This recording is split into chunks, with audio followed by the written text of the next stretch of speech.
Captain Kim stood on the bridge of the asterisk, Eternal Curiosity asterisk, as his crew worked around him.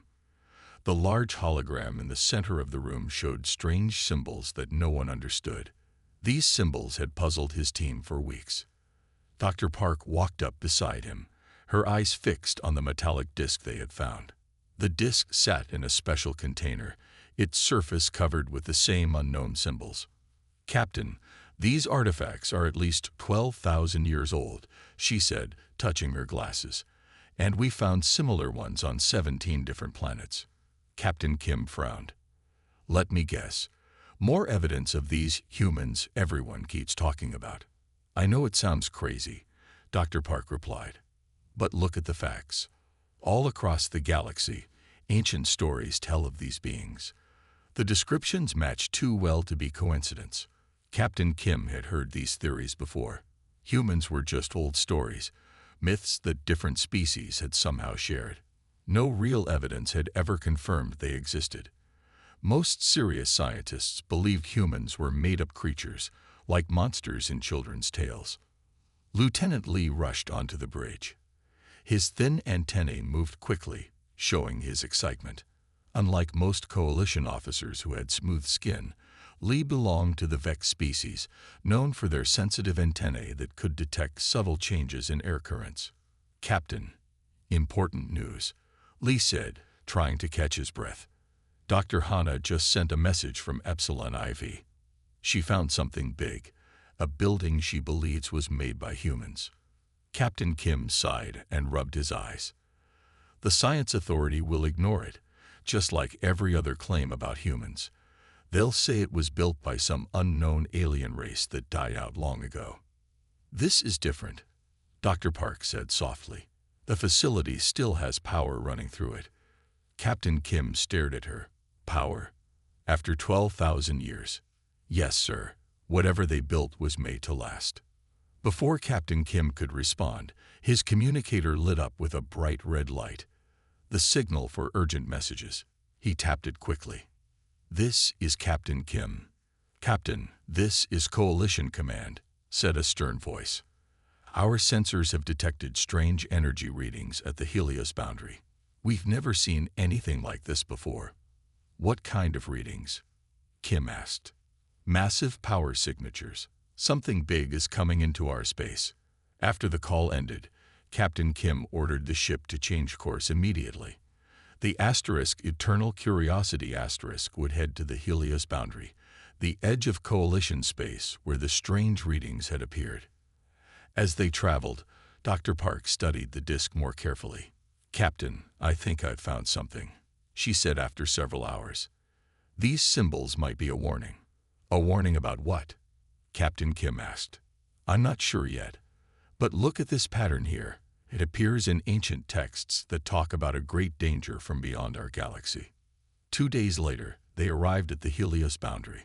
3 other Coalition ships were already there, keeping their distance from something massive that floated in space.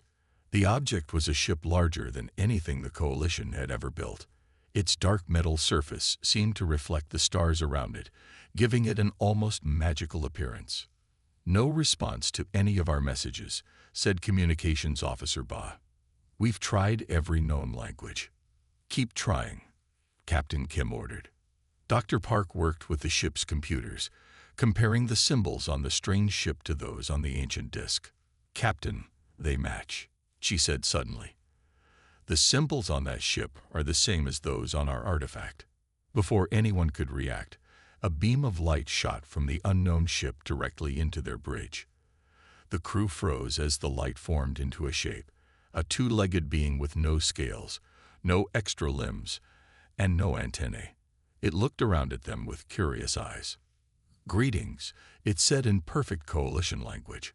"I am Commander Quan of Earth Ship Voyager *. We have returned after a long journey." The bridge fell silent.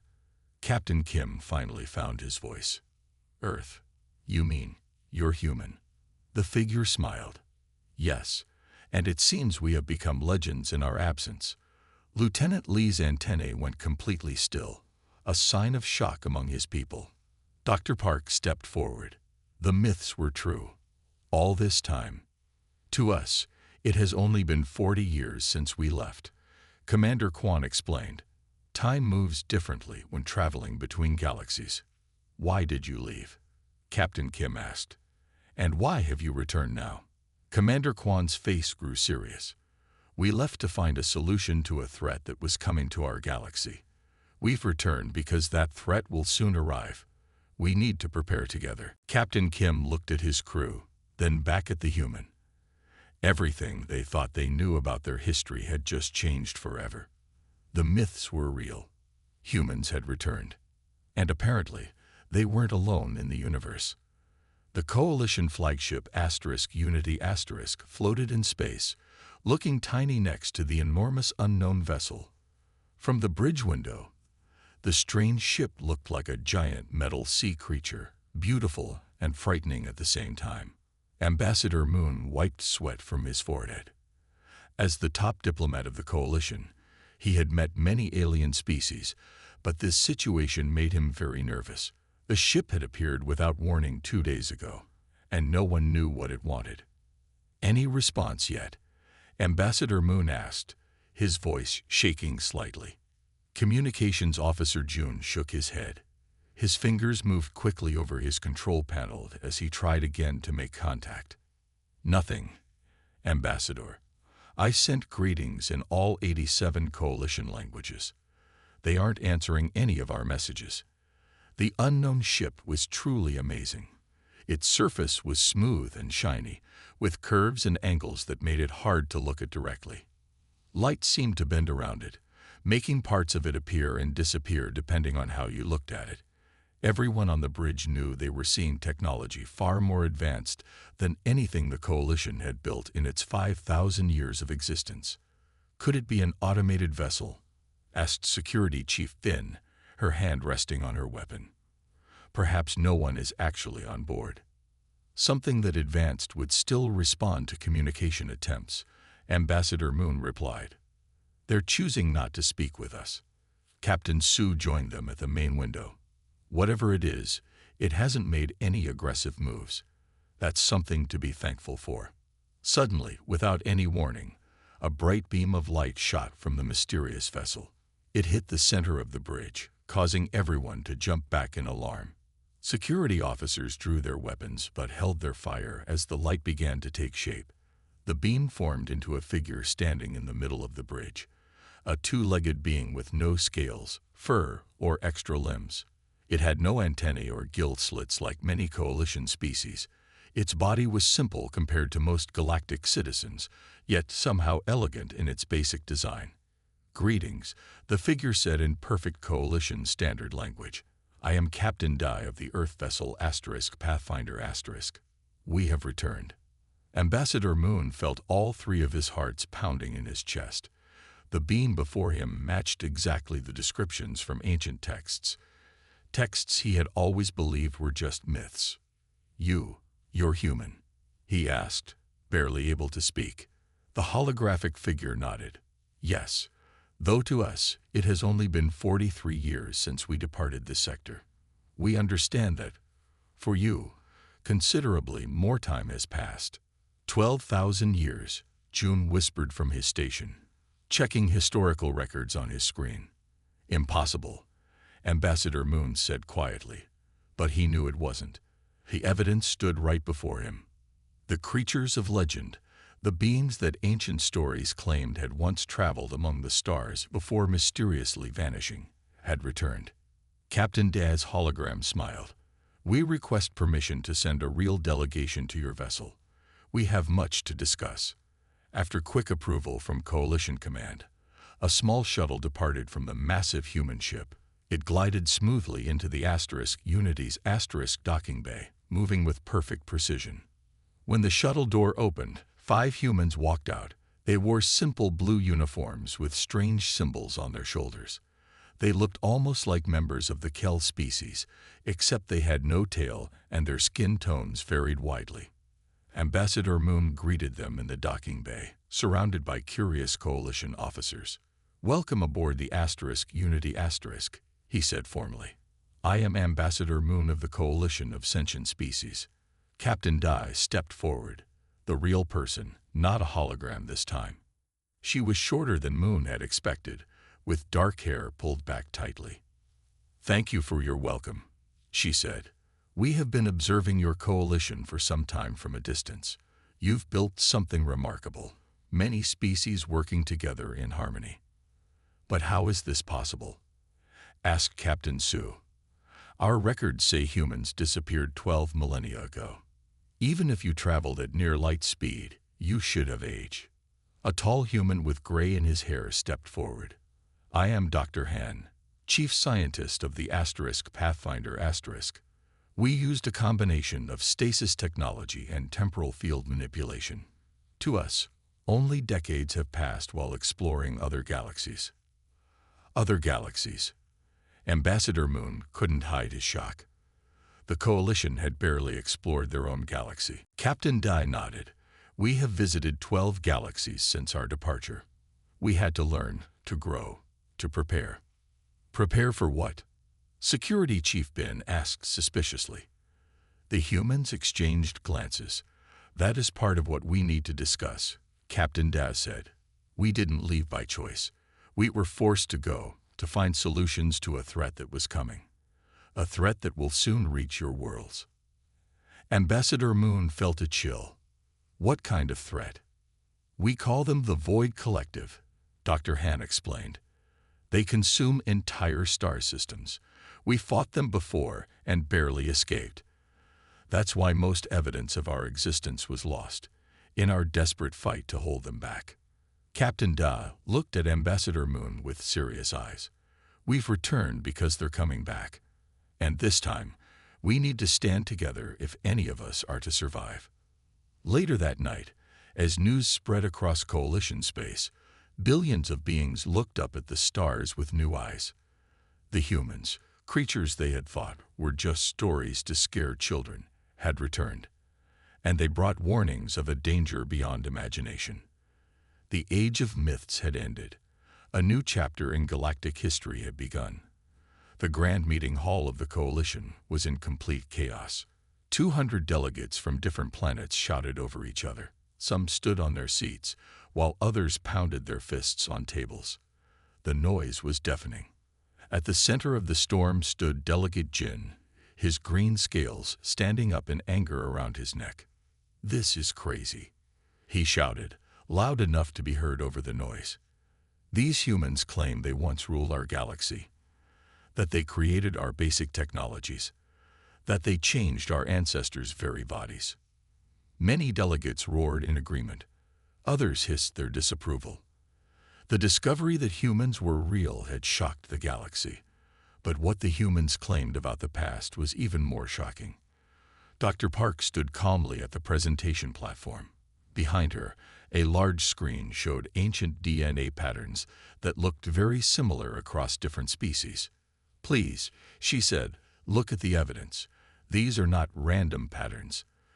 13 coalition species show clear signs of genetic changes made by advanced technology. These changes don't happen in nature." "So you believe these strangers?" asked Delegate Mia, her feathers puffed up in distrust. "You think they made us?"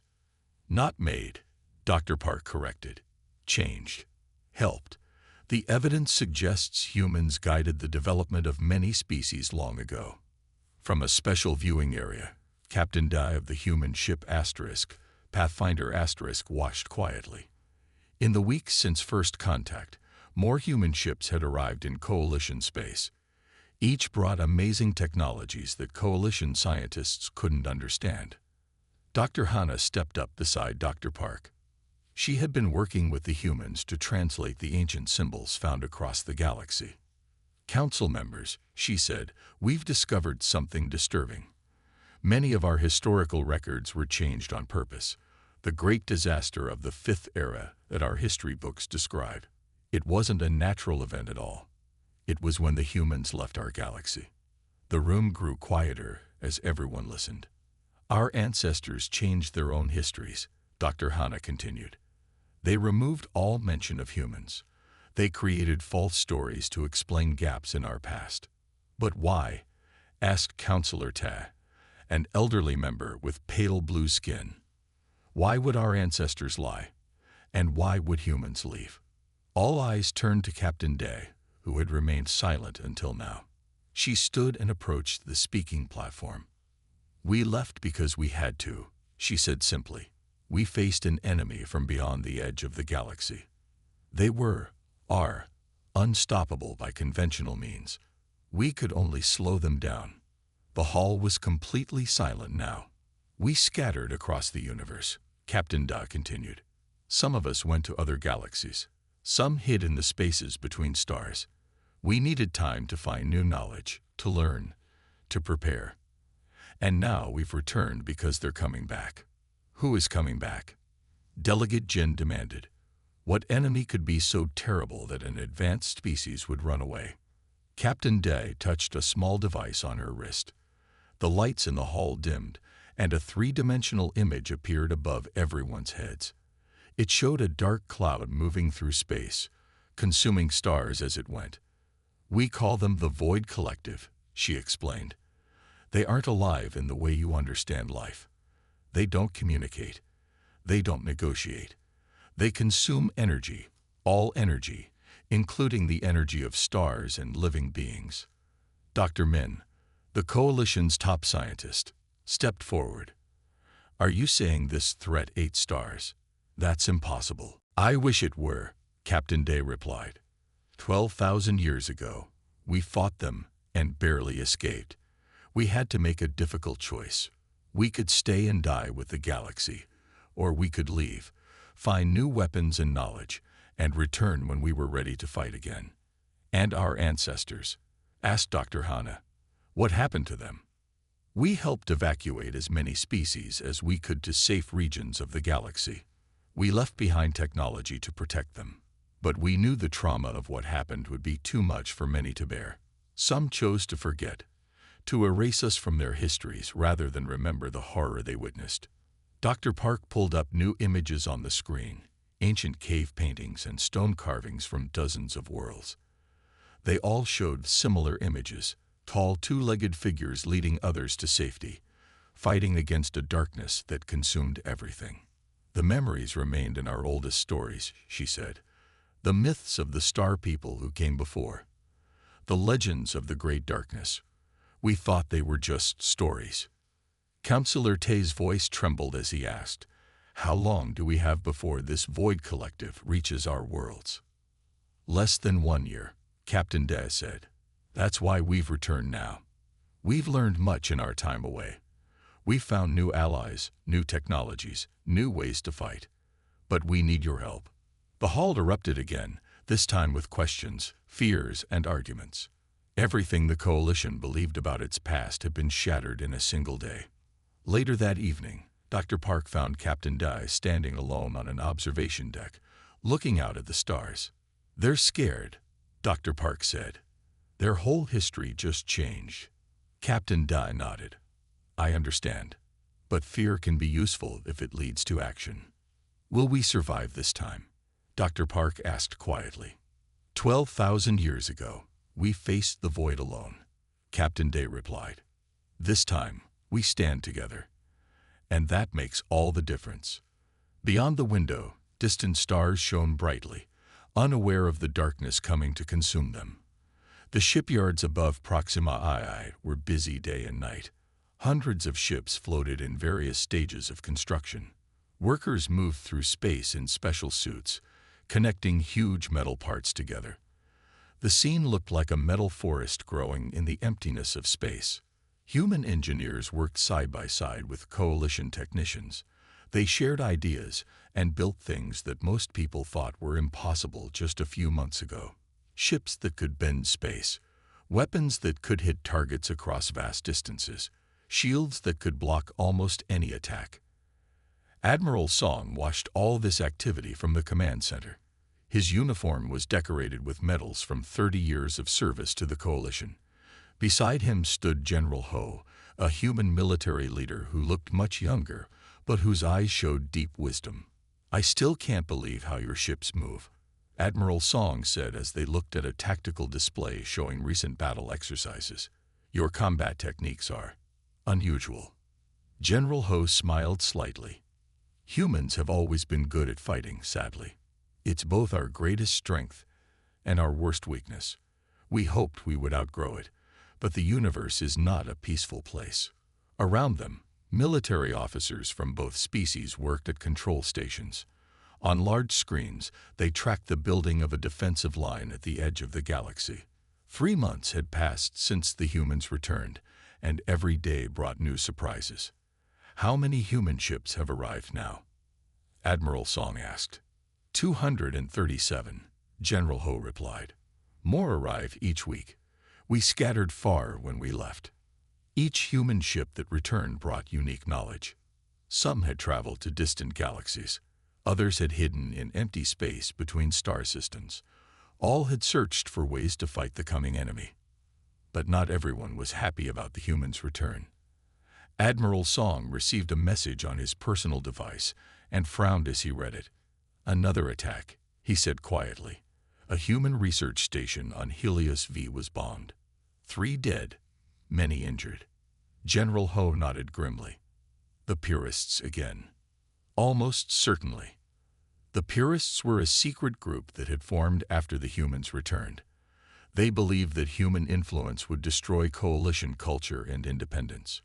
They attacked human facilities and any coalition citizens who worked with humans. Later that day, Admiral Song and General Ho attended an emergency security meeting. Director Yoon of the Coalition Intelligence Bureau stood at the front of the room, showing images of the latest attack. The Purists are growing stronger, Director Yoon explained. They now have cells on 27 worlds. Their message is simple. Humans are not our saviors. They are our enslavers. Do they really think we want to control the coalition? Asked Dr. Gill, a human scientist who had been working on defense systems. They believe you already did, long ago, Director Yoon said. They say you engineered our ancestors, ruled over them, and now you've returned to do it again. They don't understand what's coming, General Ho said. She touched a control panel, and a large holographic display appeared in the center of the room. The image showed a massive dark cloud moving through space. It swallowed everything in its path. Stars, planets, entire systems disappeared into its darkness. This is the Void Collective, General Ho explained. We fought them 12,000 years ago. We couldn't beat them then. But we've spent all this time preparing for this moment. Admiral Song studied the image with growing concern. How long until they reach our first outpost? 4 months, General Ho replied. Maybe less. And the defense line. It will be ready, but it's only the first step. We need to show your people how to fight this enemy. They don't die like normal creatures. They don't think like we do. They consume energy. All energy, including the energy that makes up living things. After the meeting, Admiral Song found himself alone with General Ho on an observation deck overlooking the shipyards. Below them, a new type of ship was taking shape, a design combining human and coalition technology. May I ask you something personal? Admiral Song said quietly. General Ho nodded. How old are you, really? General Ho looked out at the stars for a long moment before answering. By your counting, I was born 12,243 years ago. Admiral Song's eyes widened. But how?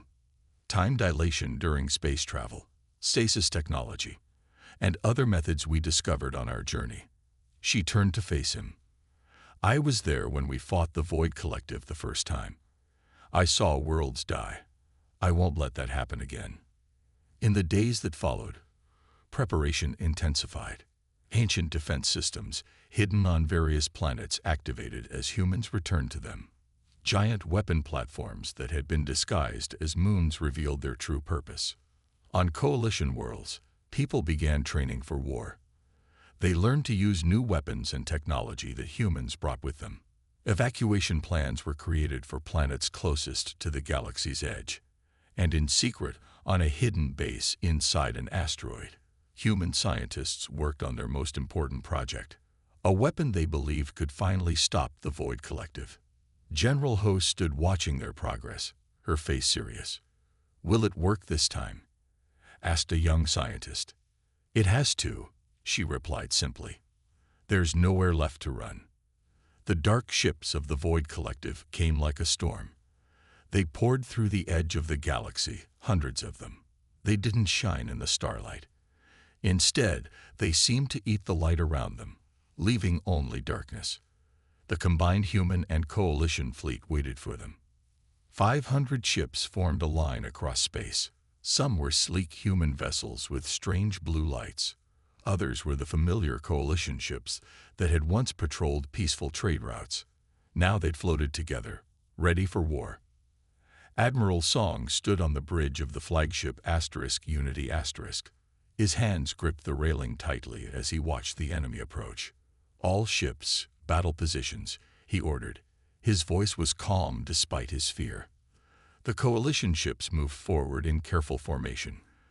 The human ships, however, shot ahead at impossible speeds, moving in patterns that seemed random but were actually part of a complex attack plan. "How are they doing that?" Admiral Song asked, watching as human ships spun and twisted between enemy blasts. Dr. Park stood beside him. She had joined the military as a science advisor after spending months studying human technology. "They change," she said simply. 12,000 years of improvement and growth.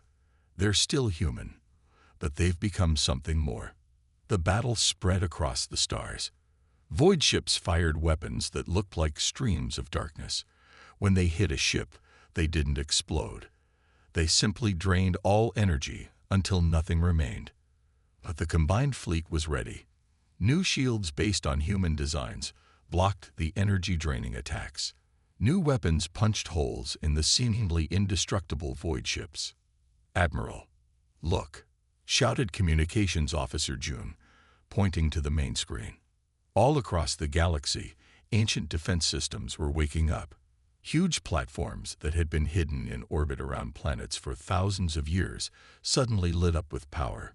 Planetary shields that coalition archaeologists had thought were natural formations revealed their true purpose, creating protective bubbles around inhabited worlds. "The humans left these behind," Dr. Park explained. "They knew they would return someday. They prepared for this moment for 12,000 years. On the coalition capital world, the Grand Council was meeting in emergency session. They watched reports from the battle with growing hope. "The evidence can no longer be denied," said Council Leader Min. "Humans are the first species of our galactic community. They shaped our worlds, guided our ancestors, and left to protect us from a threat we couldn't face." The Council voted unanimously to recognize humans as the founding species of galactic civilization. The ancient myths that spoke of powerful beings from the stars hadn't been just stories. They had been memories, deliberately preserved to prepare for this reunion. Back at the battle, Admiral Song joined Captain Da on the observation deck. Through the large windows, they could see the fighting spread across space like fireworks. "Do we have a chance?" Admiral Song asked quietly. Captain Da kept her eyes on the stars. "Together, yes. That's why we came back. Not to take control again, but to stand with you. You've grown up while we were gone. Now we face the darkness as equals." The battle lasted for 7 days. Coalition ships fought bravely. Human vessels performed impossible maneuvers. Slowly, the tide turned against the Void Collective. On the 8th day, the secret weapon the humans had been building was ready. It was a small device, surprisingly simple looking for something so important. "What does it do?" Admiral Song asked as technicians prepared to activate it. "It creates a special kind of energy," explained Dr. Gill, the lead human scientist. "The Void Collective feeds on energy. This is energy they can't digest. It's poison to them." The device was launched into the heart of the Void Fleet. For a moment, nothing happened. Then a wave of golden light spread outward like ripples in a pond. When it touched the Void ships, they began to break apart. The dark cloud that had threatened to consume the galaxy started to retreat. The remaining Void ships turned and fled back toward the emptiness between galaxies. A cheer went up across every coalition and human ship. They had won, not just a battle, but perhaps the war itself. In the months that followed, humans and coalition species began working together to rebuild. New cities rose on worlds that had been damaged. New ships were built using combined technologies. Stories were shared, histories corrected, and ancient wounds healed. 1 year after the battle, Admiral Song stood with Captain Dai at a ceremony on the coalition capital. A new monument was being unveiled, a simple stone pillar with carvings showing humans and coalition species standing together. What happens now? Admiral Song asked as they watched crowds of mixed species mingling peacefully. Captain Dai smiled. Now we do what we've always done best: explore, learn, grow. But this time we do it together. Above them, the stars shone brightly in a galaxy that would never again forget its true history. Humans had returned, not as conquerors or saviors, but as family long lost and now found. And together, they looked toward a future where darkness would never again threaten their shared home. In the lunar facility, work continued around the clock. The hangar doors slid open to reveal the results of decades of secret development. Beside the now famous Thunderbolt stood 5 other prototypes, each built on different principles that the Empire had dismissed as theoretical or impossible. The Stormbreaker used quantum tunneling technology that allowed it to pass through solid matter. The Daybreak harnessed solar energy in ways Imperial scientists had abandoned as inefficient. The Nightshade could bend light completely around itself, achieving true invisibility. The Valkyrie and Phoenix explored principles so advanced that only a handful of humans fully understood them. Commander Park and Engineer Yoon watched the technicians preparing the ships for their first coordinated test flight. They thought the Thunderbolt was our ultimate weapon, Park said quietly. They haven't seen anything yet. Yoon nodded, her eyes on the gleaming prototypes. Humanity has always been good at one thing: adapting. The Empire forgot how to do that long ago. As the 5 new ships powered up, their energy signatures pulsed in harmony. The Thunderbolt might have won Earth its freedom, but these vessels would ensure that freedom lasted. Far beyond the solar system, the Imperial Council met in emergency session to discuss the Earth problem. For the first time in thousands of years, the Eternal Empire faced an uncertain future. And on countless subjugated worlds across the galaxy, hope began to spread. If humans could stand against the Empire, perhaps others could too. Perhaps the age of Imperial dominance was finally coming to an end. The end